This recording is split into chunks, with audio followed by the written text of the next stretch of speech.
Welcome to week 3. So this week we're looking at variations. See paper 1. Paper 1 means you are not allowed to use a calculator. So it's a big topic. I'm trying to compress it. I'll be giving gyms here and there. So come with me. So variations. Under variations, we have 3 types. We have direct variation, we have inverse variation, we have joint variation. So let's start with direct variation. In direct variation, both variables change in the same way. This means both either get larger or they get smaller. And then the symbol used for variation is this. This is the symbol used. And this symbol is always replaced with is equals to K. K stands for constant. This K stands for constant. So let's start with direct variation. So direct variation. Example, just one example, and I'll give you an assignment where you have a question. You are free to ask me. So direct variation example. Y is proportional to the square of x, and y is equals to 1 when x is equals to 4. So let's start. Solution here.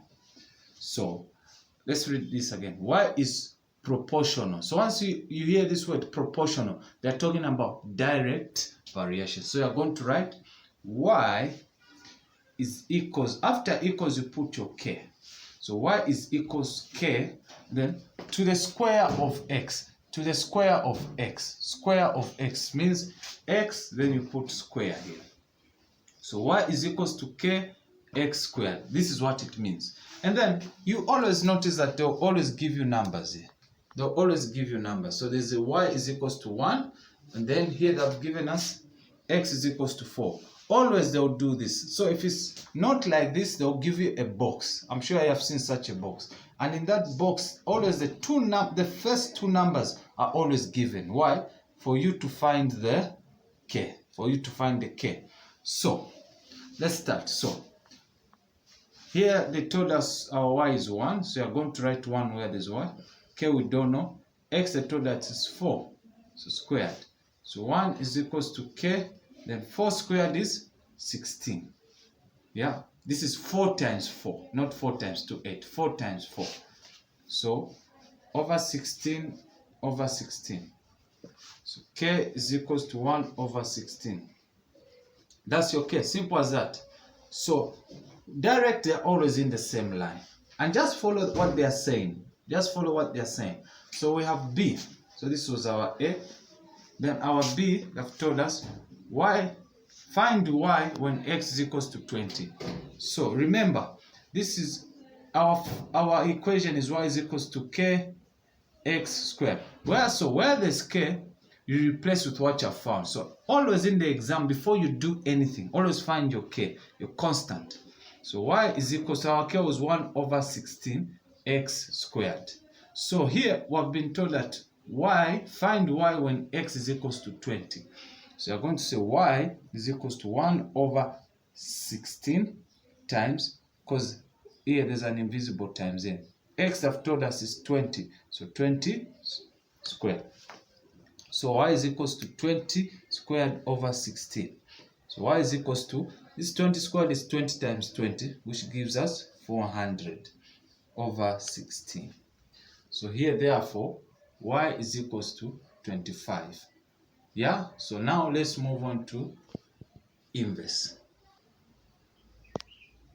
So we're now looking at inverse variation. Inverse variation. So in inverse proportion, variation of proportion means the same thing.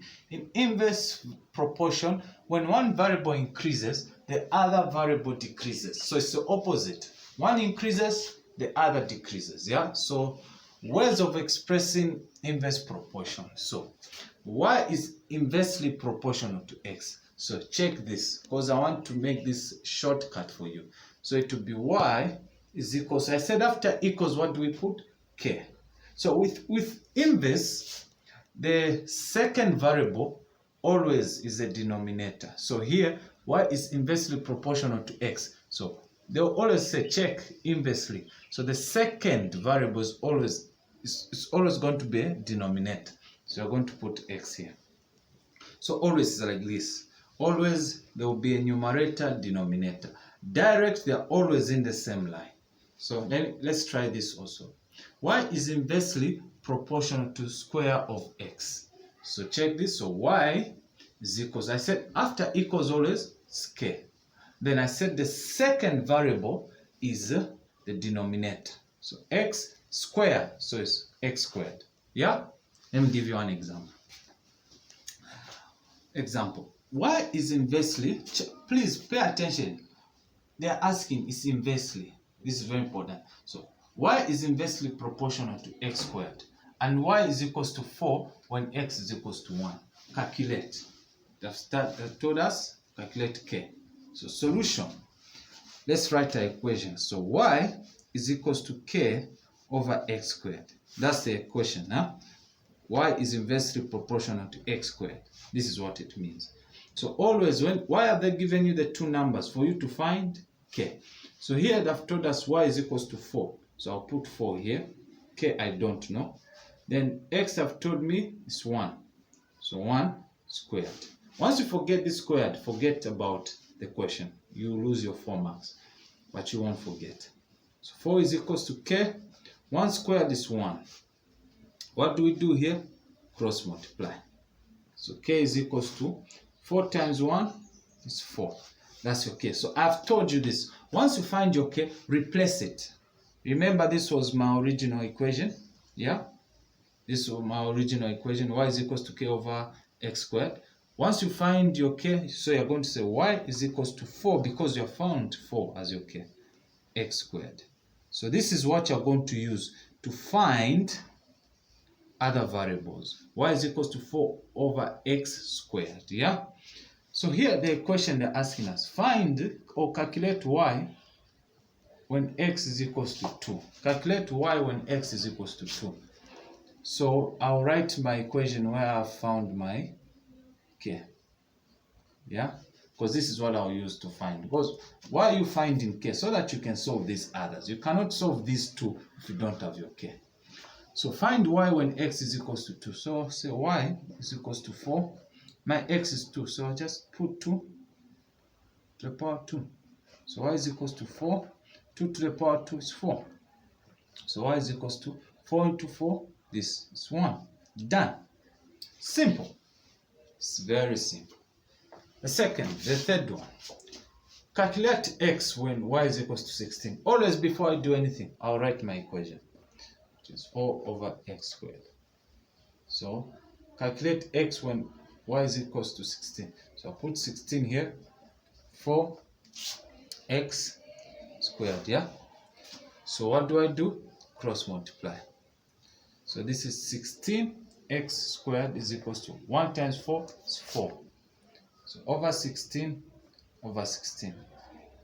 So x squared is equals to 4 over 16. I need to find x, not x squared. So square root, even this side, square root will touch the both numbers.